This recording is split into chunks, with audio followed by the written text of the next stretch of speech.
大家好，给大家分享一个生活话题：女子冰箱吃剩下皮筋瓜，颅内被李斯特菌攻陷，出现脑脓肿，如何判断食物是否滋生李斯特菌？我们来看看网友的评论。我是一个很爱吃日料生鱼片的人，但怀宝宝期间一点都没碰，一是怕沙门氏菌，另一个就是李斯特菌。李斯特菌和李斯特其实没啥关系，李斯特菌又名产单核细胞加李斯特菌，它是一种在有氧和无氧环境下都能生存的细菌。1926年，英国南非裔科学家穆里在病死的兔子里首次发现李斯特菌，但这个菌并不叫穆里菌。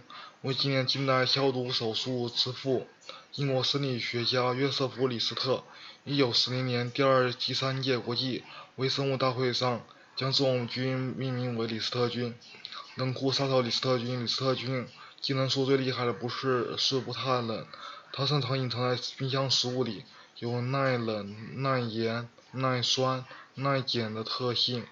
即使比冰箱冷还低的零下20度，它仍能生存1年之久。因此，它也收获了冰箱杀手的称号。但是李斯特菌最怕高温，食物充分蒸煮或加热60度以上，5到20分钟可以消灭。所以升温的食物要彻底煮熟，尤其是肉、禽、蛋和海产品。防不胜防的李斯特菌。生活中李斯特菌防不胜防，无论菜市场、超市还是外卖，都有它的身影。其中被污染的可能性最高的食品是牛奶和乳制品、肉类特别是牛肉、凉拌蔬菜水果沙拉、海产品、冰淇淋。美国研究显示，抽检苹果李斯特菌污染率4.6%。软趴硬的李斯特菌，读到此你可能会疑惑，李斯特菌污染率这么高，我怎么从来没中招？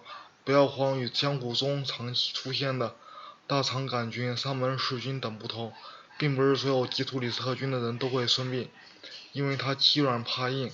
一般人感染了最多就是拉肚子，但新生儿、孕妇、老年人和肿瘤患者，尤其是孕妇，一旦被感染了，后果就很严重了。它能通过胎盘屏障引发宫内感染，从而造成流产、早产、失产、新生儿败血症的严重后果，并且被感染的新生儿预后极差，病死率很高。即使存活也容易出现新生儿肺炎、败血症、细菌性脑膜炎。老年人肿瘤病患者感染可能出现新闻中的李斯特菌脑膜炎。我经常被问，认为应该怎么忌口？其实孕妇并没有太多忌口，传统观念要求忌口的螃蟹、兔子、龙眼、羊肉，孕妇其实可以吃。记住要忌口的可能传染沙门氏菌的生鸡蛋。2就是冰箱里存放的无需加热就直接吃，可能被李斯特感染的冰淇淋、开封后的巴氏奶、水果沙拉、蔬菜沙拉、三文鱼等鱼刺身。